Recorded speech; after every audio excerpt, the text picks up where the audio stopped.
जो हम बात कर रहे हैं भूत प्रेत की, आत्मा की, तो क्या जितने नाम हैं भूत प्रेत पिशाच आत्मा सब एक ही होते हैं? नहीं, ये सभी अलग अलग होते हैं। जब इनका नाम बदल जाता है तो इनका काम भी बदल जाता है, इनकी क्षमताएं भी बदल जाती हैं। अच्छा। भूत अलग होते हैं, प्रेत अलग होते हैं। व्यक्ति मरने के तत्काल बाद भूत नहीं बनता है, प्रेत बनता है। ओके। प्रेत भी कई प्रकार के होते हैं। प्रेतों से ऊपर होता है एक प्रेतराज।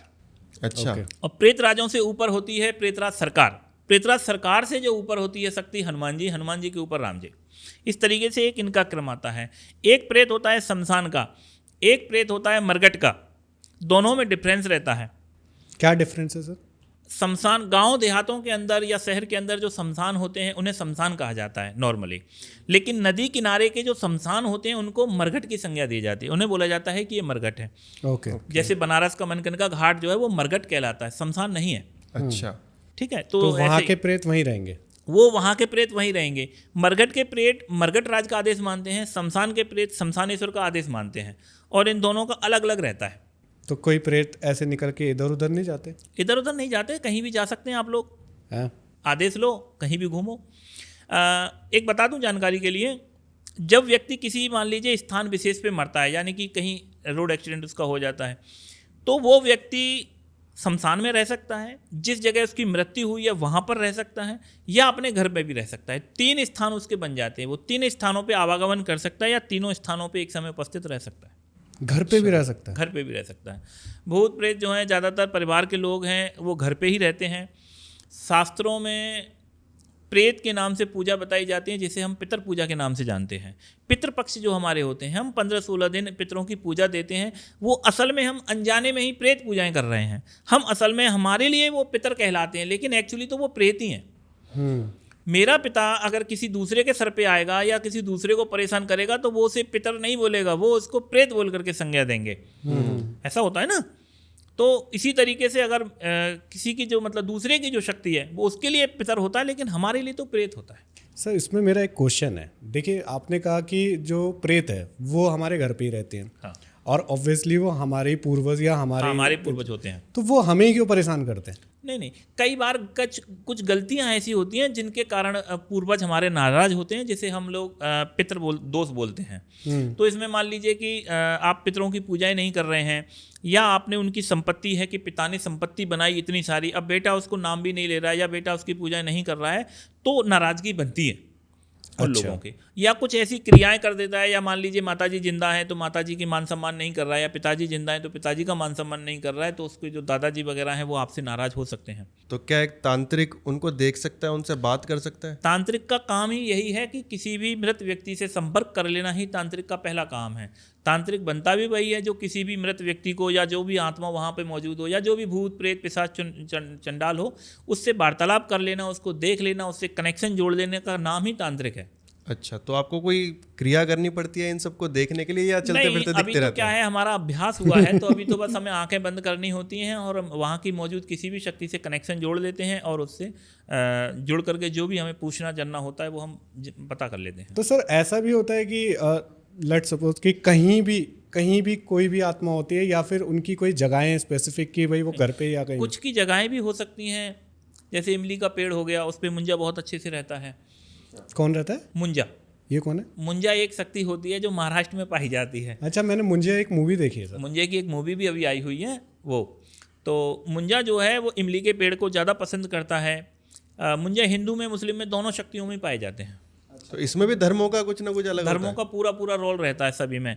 जैसे जातिवाद यहाँ पर है, ऐसे ही मरने के बाद भी जातिवाद रहता है। हमने बहुत फेस किया है इसको। अच्छा। पर सर ये मुंजा आप बता रहे हैं, ये क्या है? मतलब ये भूत ये है, एक क्या तरह की है? बहुत ही शक्तिशाली शक्ति है। अच्छा। बहुत ज़्यादा शक्तिशाली शक्ति होती है, जो किसी भी तरह का काम आपका, जो बड़े से बड़े चमत्कार अगर आपको करने हैं तो आपको मुंजा चाहिए होगा। तो मुंजा आपको हर तरह का कार्य कर देगा। आजकल नोटों की बारिश का जो चला हुआ है, सबसे ज़्यादा उसमें फर्स्ट नंबर पे मुंजा आता है। अच्छा। मुंजा सबसे बेहतर आपके लिए नोट बरसा के दे सकता है। उसको कैसे कंट्रोल करना पड़ता है? कंट्रोल करना पड़ता है, वो आप करेंगे? तांत्रिक का काम होता है, जो भी होगा। तो सर जैसे अभी आपने बताया कि वो पेड़ पे रहते हैं या कुछ रहते हैं, अभी कई हम लोग जर्नली भी हम सुनते हैं घर पे या कहीं पे हम लोग जब जाते हैं तो हम लोग रात में अगर सेंट लगा रहे होते हैं तो वो कहते हैं सेंट मत लगाओ, वरना भूत चिपक जाएगा। तो क्या ये सच होता है? और दूसरा ये होता है कि खुले बाल नहीं रखने चाहिए रात में लड़कियों को, वरना भूत चिपक देखो जाएगा। ऐसा है, शक्तियों का सिस्टम ऐसा रहता है कि कोई भी शक्ति अगर किसी भी चीज़ को पसंद करती है और आपने उस चीज़ को लगाया है या खाया है, कोई आपने मान लो लड्डू खा के आप आए हो या आप लड्डू लेके भी जा रहे हो साथ में, तो भी कई बार भूत या प्रेत आपके साथ में आ जाते हैं। अच्छा। कई बार इत्र आपने लगाया है, हमारे कई तरह के इस तरह के अनुभव हैं कि किसी बच्चे ने कोई चॉकलेट खाई या टॉफ़ी खाई, उसको वो खा के निकल के जा रहा है, तो ही उसको प्रेत या जो भी कोई बच्चे हैं भूत प्रेत जो छोटे वाले बच्चे होते हैं वो चिपक जाते हैं, उनको आ जाते हैं। अच्छा, तो सर ये क्या रात में ही ऐसे एक्टिव क्यों होते हैं? रात को वातावरण शांत रहता है और सूर्य की रोशनी नहीं रहती है। सूर्य की रोशनी में इनको काम करने में थोड़ी सी परेशानी रहती है। अच्छा। तीव्र रोशनी में भी इस तरह की जैसे अब लाइटिंग है, इस तीव्र रोशनी में भी वक्त शक्तियों को काम करने में थोड़ी परेशानियां रहती हैं। इसके लिए जब शक्ति आपकी पूरे तरीके से प्रत्यक्ष होकर सिद्ध हो जाती है, आपका वचनबद्ध हो जाता है, फिर आप उससे कभी भी दिन में काम लीजिए चाहे रात को काम लीजिए, कोई प्रॉब्लम नहीं आती। हम काम ले? हाँ, मतलब जो भी सिद्धि करेगा तांत्रिक। अच्छा। तो सर मैंने ये कहानी भी सुनी है, ये मैंने सुना है, देखिए आप बताएंगे क्योंकि हमने तो सिर्फ सुना हुआ है। हाँ। कि इसमें कहा जाता है कि तांत्रिक क्या करते हैं, पूजा करते हैं और जो शक्तियाँ होती हैं, मतलब जो आत्माएं होती हैं, उनको पकड़ के अपने पास कैद कर लेते हैं। और उनसे फिर वो अगर उनके पास जाया जाता है और कहा जाता है कि भाई मेरे लिए ये आप कर दो, तो वो उन्हीं आत्माओं से वो काम करवाते हैं। क्या ये रियलिटी है? हाँ, ये रियलिटी है, लेकिन इसको अलग तरीके से पेश किया जाता है।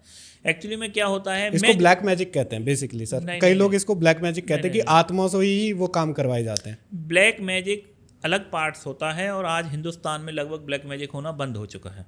अच्छा। ब्लैक मैजिक शायद ही कोई किसी को जानता हो या मेरे जैसे कोई कहीं गुरु पढ़े होंगे, उनको ही बस ब्लैक मैजिक ओरिजिनल पता है, बाकी ब्लैक मैजिक किसी को नहीं आता। तो सर ये जो सोशल मीडिया में ब्लैक मैजिक ब्लैक मैजिक के बारे में किसी को कोई नॉलेज नहीं है। ये लोग क्या करते हैं कि जो तंत्र की जो शमशानी शक्तियां हैं, जैसे आपने कहा शमशान से कोई भूत प्रेत को या किसी की आत्मा को बस में किया, ये उसी सब्जेक्ट को ही ब्लैक मैजिक मान करके या बता करके चल देते हैं। लेकिन ब्लैक मैजिक एक्चुअली में पार्ट अलग है पूरा। क्या होता है सर ब्लैक मैजिक में आप किसी को सिर्फ परेशान कर सकते हैं, मार सकते हैं, आंख से खून निकाल सकते हैं, कान से खून निकाल सकते हैं, उसे अंधा कर देना, किसी को बहरा कर देना, किसी को गूंगा कर देना, पैरालाइज कर देना, इस तरह की जितनी गंदी या गलत एक्टिविटीज़ हैं, जितने नेगेटिव काम है, वो सारे आप इससे कर सकते हैं ब्लैक मैजिक से। अच्छा। किसी को भी वश में कर लेना, उससे कुछ भी गलत मांग अपनी इच्छा पूरी करवा लेना, वो सारे ब्लैक मैजिक के पार्ट्स हैं। लेकिन तंत्र जो है वो अलग होता है, ब्लैक मैजिक अलग होता है। ब्लैक मैजिक में हमेशा बलि लगेगी ही, हर बार में हर काम के लिए आपको किसी मुर्गे की या बकरे की आपको बलि देनी पड़ेगी, अपना खून भी उसमें देना पड़ सकता है। इस तरीके के जो सौदे होते हैं ब्लैक मैजिक की काली शक्तियाँ होती हैं, ज़्यादातर शैतानों से वो काम कराए जाते हैं। ब्लैक मैजिक शब्द जो है वो अलग से आया है, काला जादू जो है वो अलग से किया जाता है, उसकी अलग से ही देवी देवता होते हैं, मतलब शैतान होते हैं, देवता नहीं होते। एक तरह के जो शैतान हैं वो उसमें वर्क करते हैं। अच्छा। तो सर देखिए अभी तो ये हमने जनरल पूछा, अब थोड़ा सा क्वेश्चंस वो पूछते हैं जो लोगों के लिए कहीं ना कहीं कारगर हो जाए। ठीक। अब पहला क्वेश्चन सर यही आता है कि कैसे पहचाने कि अभी मेरे पे भूत लग गया है या मुझे इस टाइप का कुछ हो गया है। जैसा आपने बोला कि कोई बच्चा चॉकलेट खा के ही जा रहा है और चॉकलेट खाते खाते उसको पता ही नहीं है कि उस पर भूत चिपट गया है अब आकर के, तो कैसे एक सिम्टम्स होते हैं सर कि कैसे पता चलता है? देखो सिम्टम तो सबके अलग अलग होते हैं। जैसा देखिए पहले मैं आपको बता दूं, भूत प्रेत एक्चुअली में हम ही लोग या ये जो मनुष्य है ये मरने के बाद ही भूत या प्रेत या आत्मा बनता है।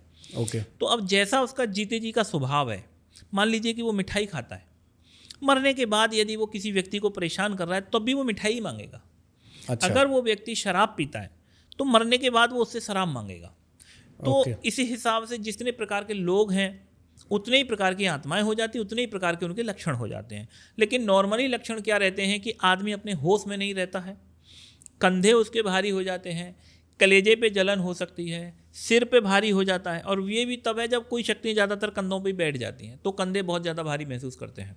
अच्छा। बॉडी थकान रहती है, शरीर टूटा टूटा रहता है। ये प्राथमिक लक्षण है जो किसी भी शक्ति के होते ही हैं लगभग। ओके। भूत लग जाए या प्रेत लग जाए, इन दोनों तीनों के एक मसान और होता है, उसमें भी ये पिंडलियां हमारे जो पैरों की रहती हैं, इन पिंडलियों पे भी जलन होती है, यहाँ दर्द होता है इस जगह पे, तो ये भी लक्षण भूत और प्रेत और मसान के माने जाते हैं। और तो मसान क्या होता है जान सकते हैं। मसान भी एक बहुत ही काली शक्ति होती है। पूरा ज़्यादातर ऐसा समझो जो व्यक्ति जल करके मर जाता है उस तरह से जो उसका स्वरूप बनता है वह स्वरूप मसान का स्वरूप होता है। पूरा एकदम काला, लाल आंखें होती हैं उसकी, और लगभग 10 से 12 फुट या 14 फुट की हाइट का रहेगा वो। इतना बड़ा कैसे हो जाएगा सर? शक्तियों की जो हाइट है वो हमारी हाइट से थोड़ी सी डबल ट्रिपल होती है। अच्छा, जैसे कई शक्तियाँ 40 फुट की होती हैं। 40 फुट? जिन्न जो होते हैं वो 80 फुट तक के होते हैं। और सच में होता है सर? हाँ, सच में ऐसा होता है। मरीद जो हैं वो पाए जाते हैं आपको 70 फुट तक की हाइट के। अच्छा, 70 से 120 फुट तक की हाइट मरीदों की पाई जाती है, जिन्नों की। उनसे ऐसे करके बातें करोगे। और मरीदों से ऊपर एक जिन्न होता है तलकोश। तलकोश जिन्न की जो हाइट है वो 120 फीट से शुरू होती है, ऊपर उसका पता नहीं, जितनी बड़े जिन्न होगा उतनी बड़ी उसकी हाइट होगी। जो बड़ा शब्द बोला जाता है कि कितनी बड़े देवता है तेरा, वो असल में उसकी हाइट को ही नापा जा रहा है। अच्छा, जितनी उसकी हाइट शक्ति की, उतना ही उसकी शक्ति, उतनी उसकी पावर। 10 फुट का देवता है और 20 फुट का देवता है, तो उसमें से कौन से देवता की ताकत ज़्यादा होगी? जो 20 फुट वाला है। बड़ा कौन है? 20 फुट वाला। आप हाइट से इनको नाप सकते हो। केवल कुछ योनियाँ हैं, जैसे मुंजा हो गया। मुंजे छोटे बच्चे भी इतने बड़े रहते हैं, 2.5 फुट के। एक 1.5 फुटिया होता है। अच्छा, 1.5 फुटिये में ही 3 प्रकार पाए जाते हैं, एक 1.5 फुटिया, एक 2.5 फुटिया, एक 3.5 फुटिया। यानी कि ये फिक्स नपे हुए हाइट है इनकी। 1.5 फुट का मतलब है तो वो 1.5 फुट का ही रहेगा। और पूरे तरीके से सबसे शक्तिशाली योनि, मुंजे जैसी शक्तिशाली योनि होती है 1.5 फुटिया। अच्छा, वो भी है, लेकिन वो ज़्यादातर इंसान की जो हड्डियां हैं, बाहाँ या कपाल, उसमें सिद्ध किया जाता है। उसको रखना ही पड़ता है, अनिवार्य है। उसी में ही 1.5 फुटिये सिद्ध होते हैं, उसी से ही वो वर्क करते हैं। तो वो उससे तामसिक शॉर्ट से में- ही हो सकता है। ये सारी शक्तियाँ तामसिक हैं। 1.5 फुटिया है, एक बाबड़ा भूत होता है, ये भी गुजरात में बहुत चलता है। सबसे ज़्यादा गुजरात में इसकी भी बहुत वो रहती है मांग। अगर कोई घर पे ही है और हमारा पॉडकास्ट वो सुन रहा है इस टाइम पे, और उसको भी इसी तरीके का लग रहा है कि मेरे कंधे भारी हो रहे हैं या कुछ ऐसा वो सिम्टम्स अपने मैच कर रहा है, तो क्या घर पे रह करके भी वो अपने आप को ठीक कर सकता है? हाँ, ठीक कर सकता है, लेकिन अगर नॉर्मली कोई शक्ति होती है।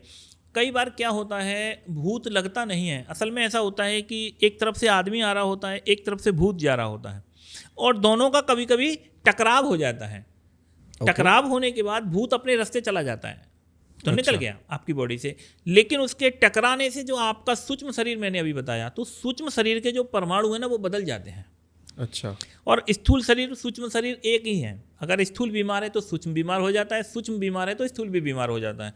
तो जो सूक्ष्म शरीर उसका जो बीमार होता है, सूक्ष्म शरीर अगर बीमार हो गया तो बीमार हो गया। अब क्या होगा? अब स्थूल शरीर भी बीमार होगा। इसमें भी वही सारे लक्षण होंगे जो सूक्ष्म शरीर के अंदर घट रहे होते हैं। तो उस अवस्था में अगर आप कोई एक नींबू ले सकते हैं, नींबू लेने के बाद उसे सर से पूरा 21 बार उसार के अगर आप कहीं बाहर चौराहे पे फिकवा देते हैं तो वो चीज़ ठीक हो जाएगी, आपकी बॉडी को आराम पड़ जाएगा। आप कोई लड्डू ले सकते हैं, लड्डू को भी आप उसार करके आप कहीं पर भी छोड़ सकते हैं। उस अवस्था में क्या है, आपके पास प्रेत नहीं है, केवल आप डिसबैलेंस हो गए हो। अच्छा, या आप कोई भी आपके आसपास में कोई सादा को कोई भी हो, तो आप उसके पास जाकर के भी आप अपना झाड़ा लगवा सकते हो, भगा दो से आना हो, वो नॉर्मल एक झाड़ा देगा और आपके परमाणु जो है सेट कर देगा, जो आपके बिगड़ गए हैं। तो क्या आत्मा किसी के शरीर में घुस के रह सकती है? हाँ, आत्माएं सारी शरीर में ही रहती हैं और अपना उनका शरीर रहता है। अगर वो किसी को कब्जे में लेना चाहती हैं तो किसी के भी शरीर के ऊपर आने के बाद वो पूरा कब्जे में ले लेती हैं। आत्माएं 2 तरह से काम करती हैं। आजकल जो शरीर पे जो सवारियां खेलती हैं उसमें कई बार शक्ति पीछे खड़ी रहती है, पूरा शरीर पे नहीं आती। तो शरीर खेलता रहता है, आदमी बताता रहता है, उसमें आदमी को होश रहता है कि मैं क्या बोल रहा हूँ, तब शक्ति पीछे खड़ी होकर काम करती है। लेकिन अगर वो शक्ति उसके शरीर पर पूरा हावी हो जाएगी तो व्यक्ति को पता नहीं रहेगा कि मैं क्या कह रहा हूँ। अब वो पूरा का पूरा वो बोलेगा जो वो शक्ति है, फिर इंसान नहीं बोलेगा। अगर मान लीजिए कि किसी यहाँ यूपी के बंदे के ऊपर अगर कोई भी बाहर से कोई शक्ति लग जाएगी या गुजराती प्रेत कोई आ जाता है तो वो गुजराती में ही फिर बोलेगा, गुजराती ही बात करेगा। वो होता है कि ये प्रेत पूरा आया है पूरी बॉडी पे। ओके। तो सर कोई एक्सपीरियंस है आपके पास, ऐसा कोई एक्सपीरियंस जो आपने फील किया हो और आपको ही उसने बहुत ज़्यादा मेहनत कराई हो उस शरीर को छोड़ने के लिए? नहीं, मेहनत तो खैर किसी ने नहीं कराई है। ऐसी शक्तियाँ तो खैर नहीं आई हैं। पर एक नए केस के बारे में जो मैंने आपको पिछली एक वीडियो में बताया था कि एक ऐसी शक्ति आई थी, मुंबई के लोग थे वो, तो उन्होंने हिंदुस्तान में कई जगह जाके अपना इलाज करवाए, डॉक्टरों से भी उन्होंने इलाज करवाए और नेपाल भी गए वो किसी से मतलब तांत्रिकों के पास, तो उनका इलाज नहीं हो पाया। जब वो हमारे पास में आए तो उनके सर पे खेलता था, वो जिन्न था एक्चुअली में। तो वो ये कह रहा था कि मैं सब किताब से इस व्यक्ति के ऊपर लग गया हूँ, किताब से मैं आ गया। उसने कोई किताब पढ़ी होगी कहीं से और उसके कुछ मंत्र होते हैं उल जलूल, आजकल की जो किताबें हैं उनमें, तो उस मंत्रों से उनसे कोई शक्ति जागृत हुई या उसने की तो वो शक्ति उसको लग गई और वही उसे लगभग 4 साल से परेशान कर रही। अब जब वो हमारे पास आया तो जब हमने उसकी प्रॉब्लम्स देखी तो हमने उतारे, हम लोग ज़्यादातर खप्पर में अपना लेके उतारा करते हैं, तो जब उसने कहा कि मैंने किताब से लगाऊं तो हमने उसका उतारा भी किताब से ही किया है। तो पूरी हमने एक 1200 रुपये का इंद्रजाल मंगवाया, इंद्रजाल को लेकर के उसके ऊपर इत्र वगैरह लगाने के बाद उसको अच्छे से उतारा हमने किया और वो शक्ति चली गई तुरंत। हमारा जो भी इलाज होता है वो एकदम एक्चुअली होता है और तुरंत होता है।